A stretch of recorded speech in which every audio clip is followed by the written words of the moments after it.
ভালো বাবা, ভালো, খুব ভালো। সেই ভালো সংখ্যাটাকে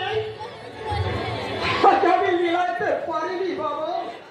খোকা, তোমার এই খোকার জীবনটা বিশুদ্ধ মনকে বড় সত্যের উপাদানে পুরে জয় হয়ে গেছে তোমার এই খোকার জীবন।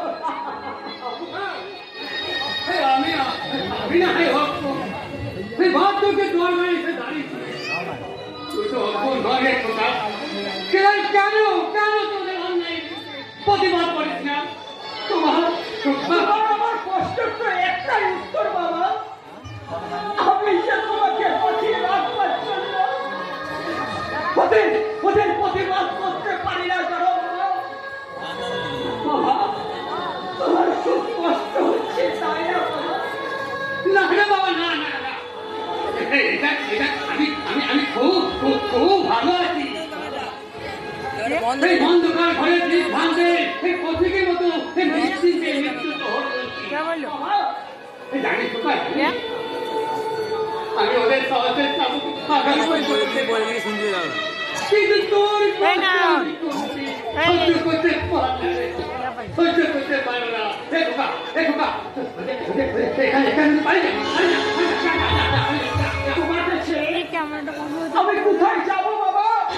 এই পৃথিবী তুমি ছাড়া আমার চার কেউ নয় বাবা।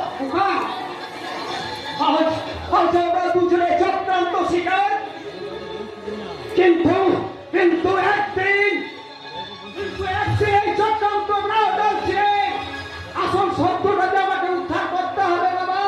তার জন্য যত কষ্ট হবে হোক না কেন আমি কোথাও যাবো না বাবা, আমি কোথাও যাবো না।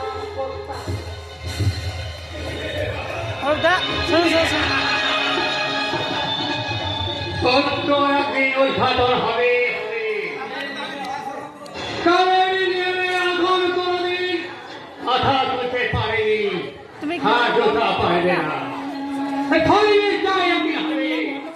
তাছাড়াও চিন্তা হয়ে যাবে ভগবান কৃষ্ণের বারবারই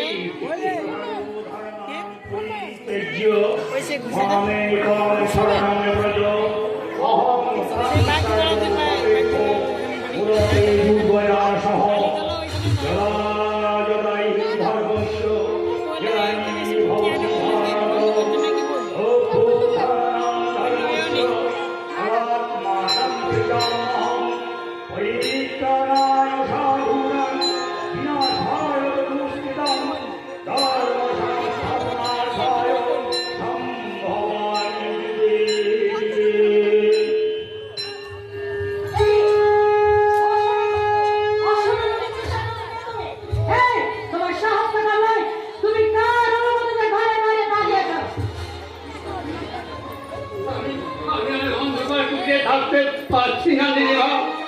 এবার তুমি আমাকে মুক্তি দাও। তোমাকে একবার সারাটা মুক্তি দেবে, আমাকে সারাটা জীবন সরকারি অন্ধকার করে জীবন কাটতে হবে। দিদিমা,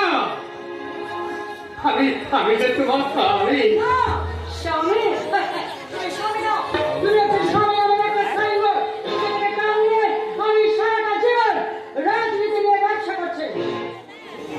তোমার বলে কি দয়া মায়া বলে কিছুই না। আমার জীবন অভিধানে দয়া মায়া মমতা কোনদিন ছিল না। আজ বলে না, আমি যাবো না।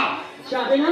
তোমার এত সাহস, তোমার শরীর থেকে চাবকের দাগগুলো মিলিয়ে গেছে।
তাহলে কিন্তু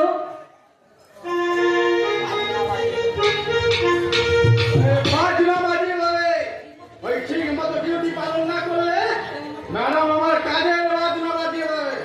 আইজা বাসায় শুনলেন তো? যান যান আপনার ঘরে যান। না না আমাকে না বাবা, আমি একটা মুখে যন্ত্রণা সহ্য করতে পারছি না। আচ্ছা বাবা, তুমি তো একটা মানুষ বাবা, সেই মানুষকে একটা বৃদ্ধ মানুষকে এইভাবে চাবু মারতে পারবে? এই পুরনো দেখছি তাও বিবেকের বাজনাটা বাজাতে চাইছে। আরে মশাই, আমিও তো মানুষ হয়ে মানুষ খুঁজে বেড়াই।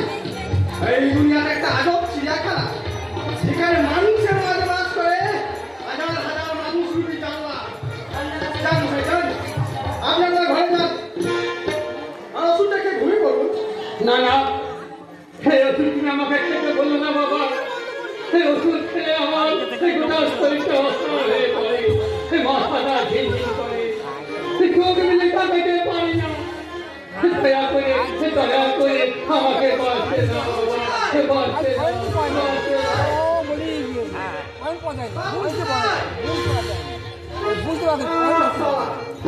এই বাড়িটাই তো একটা আজব চিড়িয়াখানা, যাদের হিংস্রতা ক্ষত বিক্ষত বাড়ির কর্তা। এখানে শুধু বাজনা বাজালে হবে না, গান গাইতে হবে। দেখি কি গান যায়। দিন তাক তাক চিতা দিতা, দিন তাক তাক না, দিন তাক তাক চিতা দিতা, দিন তাক তাক না।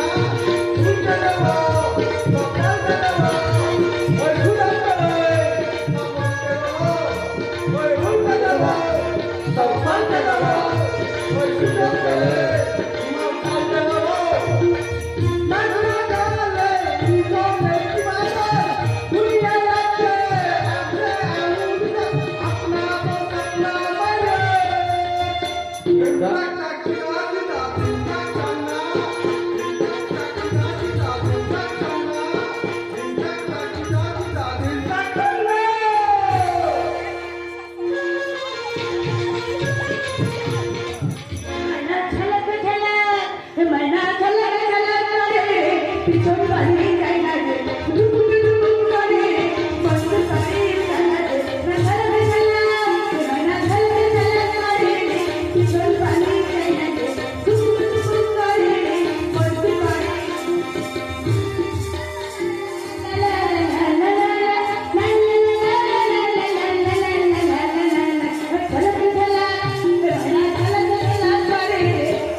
এই সুন্দর সুক্ষিত ফুলের বাগানে একটা পুষ্পিত ফুল, এই মনের আনন্দে গান গাইতে গাইতে এই ভ্রমণকে আহ্বান করছে। আপনি ভ্রমণের কথা বলতে চাইছেন? আরে মুখে বলতে যদি ভাই ভাবতে পারো কেন ফুলের সুগন্ধ আমি মাত্র ভালোবাসি। কিন্তু সব ফুলে কিন্তু সুগন্ধ থাকে না। যেমন গোলাপ ফুল কিন্তু দেখতে সুন্দর, কিন্তু তার মধ্যে নেই কোনো সুগন্ধ। কিন্তু ওই গোলাপ আমার তুলতে গেলে হাতে কিন্তু কাঁটাটা ফুটে যায়। ওই সমস্ত কাঁটা, সমস্ত বাধা, এই তো ভালোবাসাকে অপমান করে দিতে হয় প্রিয়া। কারণ আমি তোমাকে ভালোবাসি। I love you, my darling. কারণ ভালোবাসলে কিন্তু ভালোবাসা পাওয়া যায় না মিস্টার তোফান। আর তাছাড়া আপনি তো জানেনই না আমি সৌরভকে ভালোবাসি। কেন?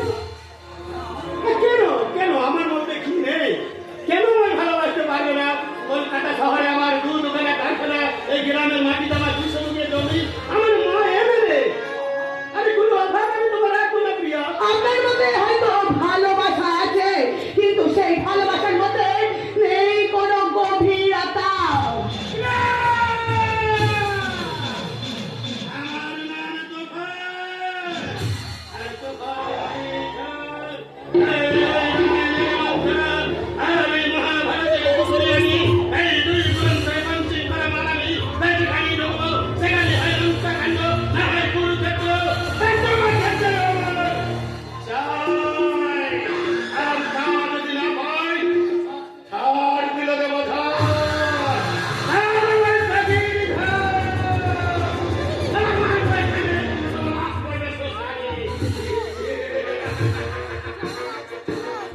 তুফান বাবা, আপনিও তুলে যান তুফান বাবু। আপনার হৃদয়ে এই প্রিয়া কখনো ধরা দেবে না, কারণ এই প্রিয়া কখনো একটা খেলার পুতুল হয়ে কোনোদিন কখনো বাঁচতে পারবে না।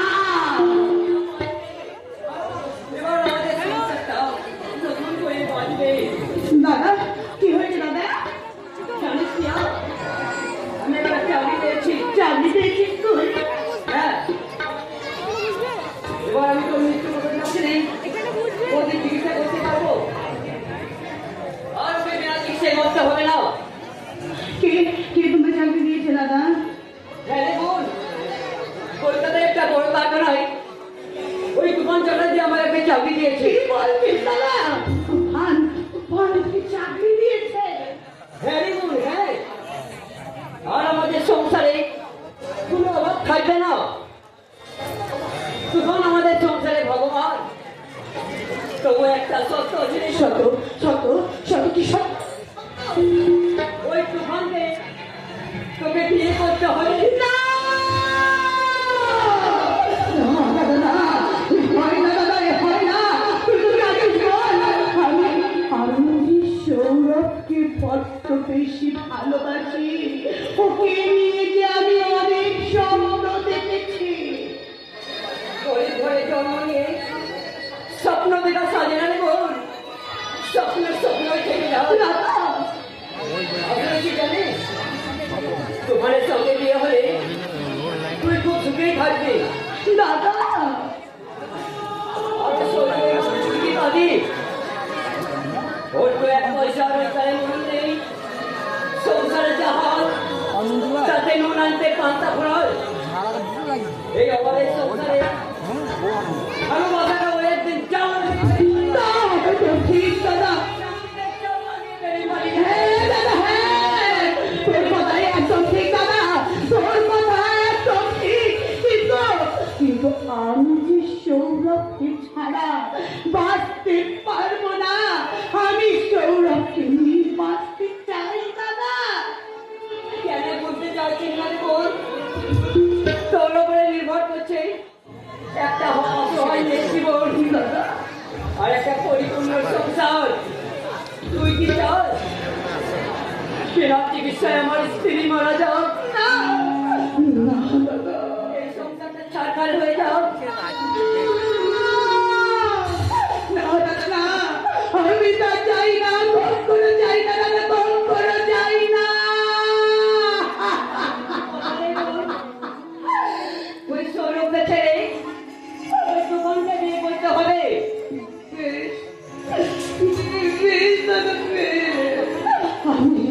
আমি তোর কথা চিন্তা করে, আমার মৃত পথযাত্রী বউদের কথা চিন্তা করে আমি তোকে কথা দিলাম দাদা, ওই তুফানকেই আমি বিয়ে করব। আমার আর সৌরভের ভালোবাসা আমি আমার জীবন থেকে চিরদিনের মতো বুঝে ফেলবো। ওই অসহায় মানুষটা, ওই সৌরভের ভালোবাসাটাকে আমি চিরদিনের মতন ওই গঙ্গার জলে ভাসিয়ে দেব দাদা। আমি কি করে তোকে ধন্যবাদ জানাবো সেই ভাষাটুকু আমার জানা নেই। তোর ঈশ্বরের কাছে প্রার্থনা করি পৃথিবীর সব সুখ তোকে যেন দেয়, তোকে যেন দেয়, তোকে যেন দেয়। সুখ সুখ তো সুখ তো জীবনের মরিচিকা রে দাদা। আমার জীবনে সমস্ত সুখ যে একটু একটু করে হারিয়ে গেল দাদা। তাই তো আজ আমি দাঁড়িয়ে আছি ওই দুঃখের চোরাবালি পথের পথিক হয়ে দাদা। পথে চলতে গিয়ে পথ একদিন খুঁজে পাবো পিয়া, আর সেই পথে হবে তোমার আমার চলার পথ। কিন্তু সেই পথের মাঝে যদি অনেক পেছনে থাকে কাটা, তবে সেই পথ দিয়ে কখনো কোনোদিনও চলা যায় না সৌরভ। আমার কথার মানেটা তো আমি ঠিক বুঝতে পারবে পারছি না, না। পারবে না, পারবে না, পারবে না। তুমি আমার কথা মানে না, কখনো কোনোদিনও তুমি বুঝতে পারবে না। কারণ কারণ তুমি গান ছাড়া তো কোনো কিছুই বোঝো না সৌরভ। তুমি তুমি গান চেনো গান, তাই ওই সংসারটার দিকে তাকানোর জন্য তোমার একটু সময় নেই। যে সংসারের দিকে তাকায় না তাকে আমি মানুষ বলে মনে করি না সৌরভ। কেন কেন আসো, কেন আসো তুমি আমার কাছে? কেন কেন কেন? কি বলছো পিয়া? ঠিক বলছি, ঠিক বলছি, আমি একদম ঠিক বলছি সৌরভ। তুমি কখনো কোনোদিনও তুমি আমার কাছে আসবে না।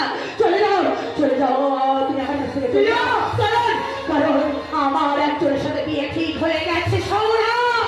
হ্যাঁ, কি বলছো পিয়া? আমি যে বিশ্বাস করি না।